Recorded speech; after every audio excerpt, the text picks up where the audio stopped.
Hello दोस्तों, आप सभी का बहुत बहुत हार्दिक अभिनंदन, स्वागत है। और आप सभी के लिए आरआरबी टेक्नीशियन के लिए दोस्त और आरपीएफ एसआई के लिए दोस्त, मैं आप सभी के लिए अति महत्वपूर्ण प्रश्न जो कि 30 प्रश्न लेकर आया हूं, जो कि आपके पिछले साल के जितने भी पूछे गए और इम्पॉर्टेंट क्वेश्चन है दोस्त।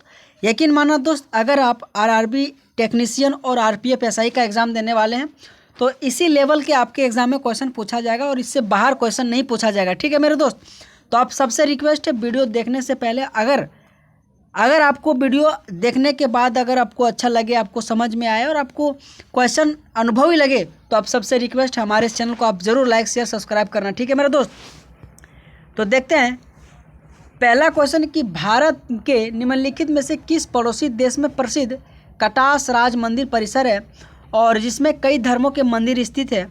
तो बेसिकली पूछ रहा है कि कटास जो राज मंदिर है ना, भारत के पड़ोसी किस देश में है। तो पाकिस्तान जो है ना, पाकिस्तान में ही कटास राज मंदिर है दोस्त। यकीन मानना, जितने भी मंदिर से क्वेश्चन, मंदिर से चाहे भारत से अधिकतर अगर पूछे मंदिर से, तो दक्षिण भारत मंदिर दोस्त आप पढ़ के जाइएगा। आपके एग्जाम में मंदिर से बहुत क्वेश्चन पूछा जाता है। ठीक है, और वहीं जितने भी पड़ोसी देश हैं उनके आने की जितने भी मंदिर से क्वेश्चन आ सके आप पढ़ के जाइएगा। आपके आरआरबी टेक्नीशियन आरपीएफ एसआई के लिए मोस्ट इंपॉर्टेंट बनेंगे, है ना। अच्छा, देखते हैं कि जो प्रसिद्ध कटास जो राज मंदिर परिसर कहाँ है, तो पाकिस्तान में स्थित है। पाकिस्तान के पंजाब प्रांत में यानी कि चकवाल के पास कटास राज मंदिरों को हिंदू शाही के युग यानी कि 615 से लेकर 950 यानी कि ईसा से माना जाता है। मंदिर का यह भव्य परिसर राम, हनुमान और शिव को समर्पित है। अगर क्वेश्चन पूछे कि राम, हनुमान और शिव को समर्पित है कटास राज मंदिर में, ऐसा माना जाता है कि महाभारत के प्रसिद्ध पांडव भाइयों ने इस स्थान का दौरा किया था और मंदिरों के इस परिसर का निर्माण उसकी यात्रा की स्मृति में किया गया था, है ना दोस्तों। तो ये सारा आपके लिए डिटेल रहा। अगला क्वेश्चन है कि गणेश रथ में स्थित बेहतरीन अखंड मंदिरों में से एक है, तो इसका आंसर आ जाएगा महाबलीपुरम। महाबलीपुरम जो है ना, गणेश रथ यानी कि बेहतरीन अखंड जो मंदिर है, तो महाबलीपुरम दोस्त। यकीन मानना, महाबलीपुरम तमिलनाडु, मैंने कहा ना, दक्षिण भारत का जितना भी मंदिर आप हो सके आप पढ़ के जाइएगा। आपके एलपी के लिए अभी भर भर के क्वेश्चन पूछा गया, आपके आरआरबी टेक्नीशियन में और आपके एनटीपीसी और आपके एमटीएस सब में, जो कि दक्षिण भारत का मंदिर आपके एग्जाम में क्वेश्चन पूछा जाता है। तो आप पढ़ के जाइएगा, पूछा जाएगा आपके शिफ्टों में भी। ठीक है दोस्तों, देखते हैं कि गणेश रथ भारत के तमिलनाडु राज्य के एक शहर महाबलीपुरम में स्थित है। यह अखंड मंदिर, जिसका अर्थ है कि यह चट्टानों के एक टुकड़े से बनाया गया है, मंदिर भगवान गणेश को समर्पित है और जिसे बुद्धि, ज्ञान और नई शुरुआत के लिए जाना जाता है।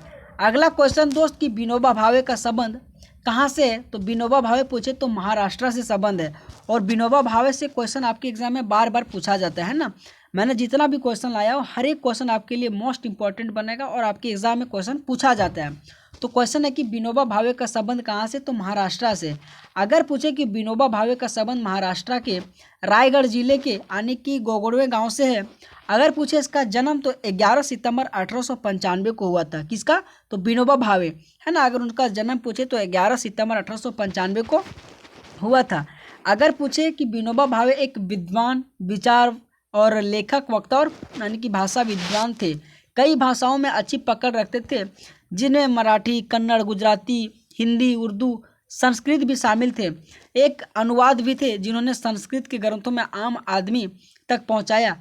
और अगर पूछे 11 सितंबर 1895 को महाराष्ट्र के गागोंडे में जन्म यानी विनोबा भावे नरसिंह, शंभूराव और रुक्मणी देवी की सबसे बड़ी संतान थे, है ना।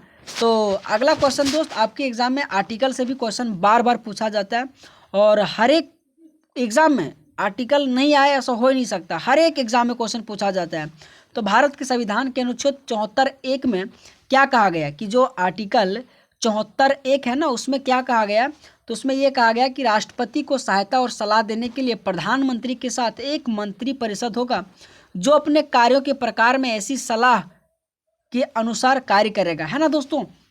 बोल रहा है कि 74(a) में क्या कहा गया, तो राष्ट्रपति की सहायता और सलाह देने के लिए प्रधानमंत्री के साथ एक मंत्री परिषद होगा, जो अपने कार्यों के प्रयोग से ऐसी सलाह और अनुसार करेगा।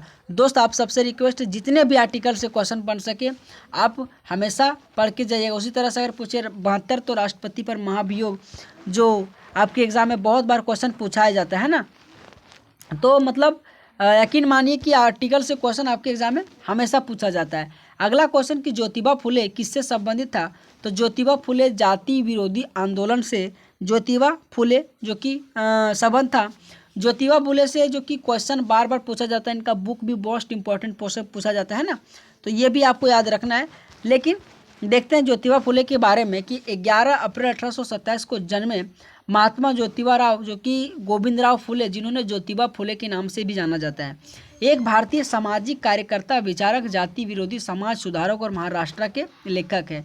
अच्छा, अगर पूछे कि उन्होंने भारत में प्रचलित जाति प्रतिबंधों के खिलाफ आंदोलन का नेतृत्व किया और इसी आंदोलन से जुड़ा था, और इससे अगर पूछ सकता है तो ये भी क्वेश्चन पूछ सकता है कि ज्योतिबा फुले ने 1873 में सत्यशोधक समाज का गठन किया था, और जिसका अर्थ था कि सत्य के साधक, ताकि महाराष्ट्र में निचली जातियों के लिए समान सामाजिक और आर्थिक लाभ प्राप्त किया जा सके। आपके लिए मोस्ट इंपॉर्टेंट बनेगा कि सत्यशोधक समाज की स्थापना किसने किया, तो ज्योतिबा फुले ने किया था, और कब किया था, तो 1873 में किया था। ये आपके लिए मोस्ट इंपॉर्टेंट बनेगा और आपको ये याद रखना है। और पूछे तो उन्होंने ब्राह्मणों के वर्चस्व के खिलाफ विद्रोह किया और किसानों से अन्य निम्न जातियों के लोगों के अधिकार के लिए उन्होंने संघर्ष किया। ज्योतिबा फुले से क्वेश्चन आपके एग्जाम में हमेशा पूछा जाता है। सत्यशोधक समाज पूछे, बार बार पूछा जाता है इस समाज का संस्थापक कौन है, इसकी स्थापना तो 1873 में किया गया था। दोस्त अगला क्वेश्चन देखते हैं कि बैंदी खलम जो उत्सव है मुख्य रूप से किस राज्य में मनाया जाता है, तो मेघालय में। मेघालय में बैंदी खलम उत्सव मनाया जाता है।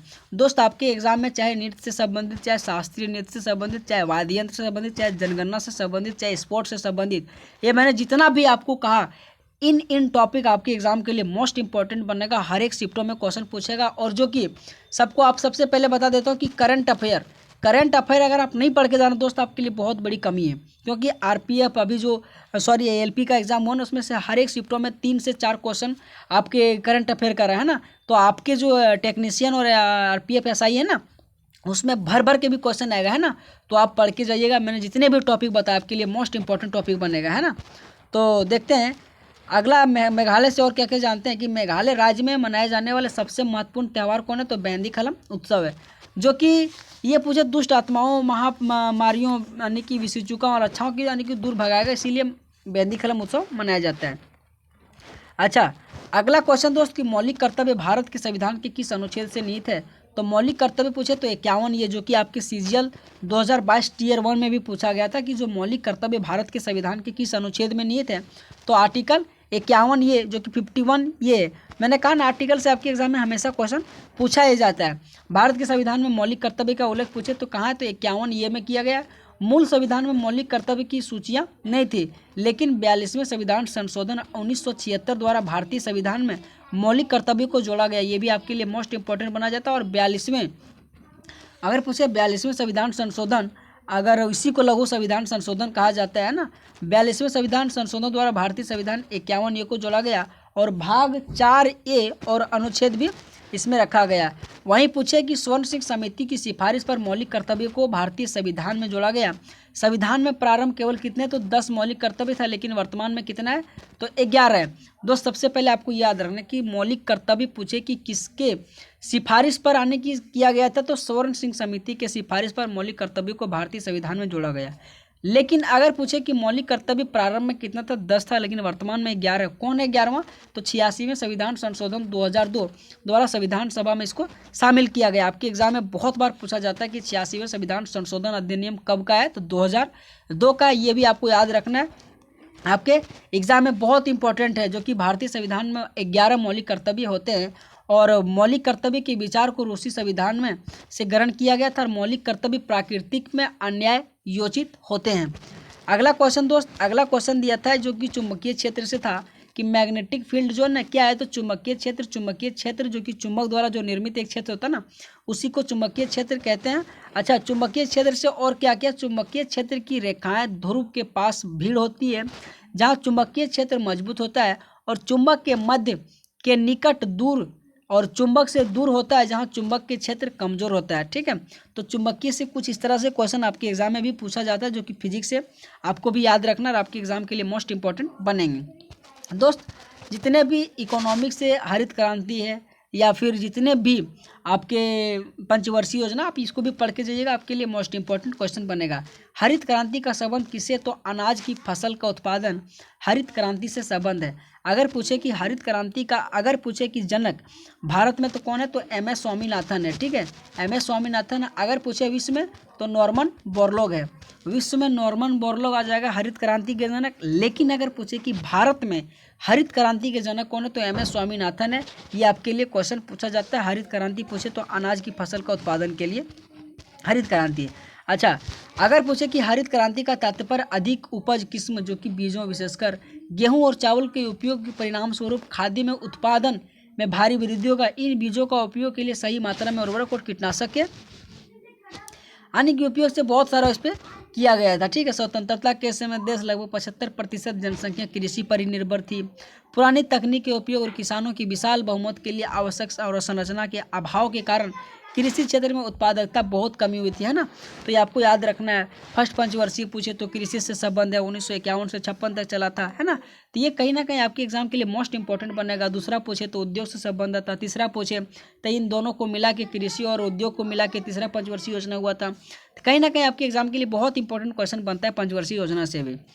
अगला क्वेश्चन, 1856 में ब्रिटिश में कौन सा एक्ट हुआ था? तो भारत सरकार अधिनियम 1858 कि 1856 है ना, उसमें ब्रिटिश में कौन सा एक्ट पास हुआ था? तो भारत शासन अधिनियम 1858 में।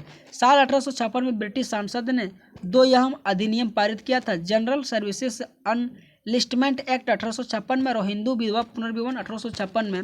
आपके एग्जाम के लिए मोस्ट इंपॉर्टेंट बनेगा कि हिंदू विधवा पुनर्विवाह जो अधिनियम है सो 1856 में हुआ था। किसने किया था?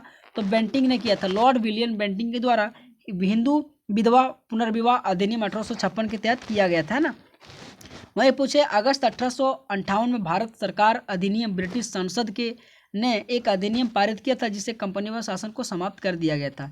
अगला क्वेश्चन है कि भारत के सभी लोगों को आने की समरसता और भाईचारे की भावना का निर्माण करना किस अनुच्छेद में है? तो अनुच्छेद 51 ये भाग 4 में मौजूद है ना, कि बोल रहा है कि सभी लोग भाईचारे की इस भावना से निर्माण करना। ये पूछे कि किस भाग में? तो भाग 4 में। और अनुच्छेद पूछे तो 51 ये में इसके बारे में कहा गया है ना। तो मैंने जितना भी आपको बता ही दिया कि भाग 4 में अनुच्छेद 51 के तहत नागरिकों को मौलिक कर्तव्य को सूचीबद्ध किया गया और वे कर्तव्य नागरिकों को समाज है। वहीं पूछे कि भारत नागरिकों का मौलिक कर्तव्य इस कुछ प्रकार से है। देखते हैं क्या क्या है। देखो दोस्त, सरदार स्वर्ण समिति की अनुशंसा पर संविधान के 42वें संविधान संशोधन 1976 द्वारा मौलिक कर्तव्य को संविधान में जोड़ा गया। इस रूप से संविधान। अच्छा, पूछे कि मौलिक कर्तव्य कहाँ से लाए? तो रूस से लाया गया। ये भी आपके लिए मोस्ट इंपॉर्टेंट बनेगा कि मौलिक कर्तव्य को कहाँ से लाया? रूस से। अगर पूछे पंचवर्षीय योजना कहाँ से लाए? तो ये भी रूस से लाए। अगर पूछे कि मौलिक कर्तव्य रूस से, पंचवर्षीय योजना रूस से। अगर सरदार स्वर्ण सिंह समिति की अनुशंसा पर संविधान के 42वें जो संविधान संशोधन 1976 द्वारा मौलिक कर्तव्य को संविधान में जोड़ा गया। अगर पूछे दूसरा कि भाग 4A में अनुच्छेद 1 के तहत बना रखा गया इसको, है ना। अगला क्वेश्चन देखते हैं कि राष्ट्रकूट जो वंश है ना, यानी कि सायबा का निर्माण किया था, यानी कि कहाँ किया था? तो यानी कि किसने किया था और कहाँ किया था? तो मिजो हिल्स में। राष्ट्रकूट जो वंश ने सायबा का निर्माण किया था और कहाँ किया था? तो मिजो हिल्स में। अगर पूछे कि लुसाई पहाड़ियों को मिजो पहाड़ियों के नाम से भी जाना जाता है। लुसाई शब्द का इस्तेमाल ब्रिटिश औपनिवेशिक प्रशासकों द्वारा उन लोगों के लिए किया जाता है जिन्हें अब भारत में मिजो म्यांमार के में चीन के नाम से भी जाना जाता है ना। अगला क्वेश्चन दोस्त, NNP का फॉर्मूला क्या है? तो NNP बराबर GDP प्लस विदेशी से आय और मूल्यह्रास, इसका फॉर्मूला है दोस्त। अगर इसको पूछे हिंदी में तो शुद्ध राष्ट्रीय उत्पाद आ जाएगा, है ना। तो NNP से, GDP से शुद्ध राष्ट्रीय आय, सकल घरेलू उत्पाद GDP, जो कि GDP का अगर फुल फॉर्म पूछे तो सकल घरेलू उत्पाद, और NNP पूछे तो शुद्ध राष्ट्रीय उत्पाद। ये आपके एग्जाम में क्वेश्चन पूछा जाता है और बार बार हमेशा फुल फॉर्म इसका पूछा जाता है। तो NNP बराबर GDP प्लस विदेश से आय और मूल्यह्रास में जो कमी होता है ना, उसी NNP का फॉर्मूला आपको याद रखना और आपके एग्जाम में क्वेश्चन पूछा जाता है। अगर पूछे कि सकल घरेलू उत्पाद GDP आने की संदर्भित होता है कि अर्थात किसी भी निश्चित समय अवधि के दौरान किसी देश या अन्य राजनीतिक के उत्पादन के कारकों द्वारा उत्पादित सभी अंतिम वस्तुओं और सेवाओं के कुल बाजार मूल्य और मूल्यह्रास का अंतर होता है, उसी को GDP कहा जाता है, जो कि सकल राष्ट्रीय उत्पाद के बराबर होता है। अगला क्वेश्चन जो कि जो कि युद्ध से हमेशा क्वेश्चन आ ही जाता है कि भारत और रूस के बीच 2021 में कौन सा युद्ध अभ्यास हुआ था। अगर पूछे इसका आंसर तो इंद्र अभ्यास 2021 में भारत और रूस के साथ हुआ था। जितने भी सैन्य अभ्यास है दोस्त, जितने भी करंट अफेयर का करीब 2024 का जितने भी है आप पढ़ के जाइएगा, और विशेषकर करंट अफेयर से संबंधित जितना भी क्वेश्चन आप सबसे बन सकता है, आप बुक एंड ऑथर से, स्पॉट से, और वर्तमान में जो भी नियुक्तियां हुआ दोस्त आप पढ़ के जाइएगा। मोस्ट इंपॉर्टेंट बनेगा आपकी टेक्नीशियन एग्जाम के लिए, है ना। और युद्ध सैन्य अभ्यास के लिए भी आपके लिए मतलब बहुत इंपॉर्टेंट, जो कि आपके एग्जाम में क्वेश्चन पूछा जाता है। देखो दोस्त, रूस और भारत मिलकर बड़े पैमानों पर होने वाले सैन्य अभ्यास इंद्र 2021 की मेजबानी कर रहा है, और ये आपके एग्जाम में क्वेश्चन पूछा जाता है ना। तो दोस्त आप सबको क्लास कैसा लगा? अगर आपको अच्छा लगा तो आप सबसे रिक्वेस्ट है हमारे चैनल को आप जरूर लाइक शेयर सब्सक्राइब करना, है ना। मेहनत लगता है दोस्त आप सबके लिए बनाने की, लेकिन अगर आपको अच्छा लगा तो आप हमें कमेंट कीजिएगा। इसी तरह से मैंने आने वाले जब तक एग्ज़ाम आपका शुरू ना हो जाए तब तक आपके लिए मॉक टेस्ट में ज़रूर ला के करवाऊँ, ताकि आपके लिए भी थोड़ा बहुत सहायता हो सके। तो बहुत बहुत धन्यवाद, थैंक यू सो मच।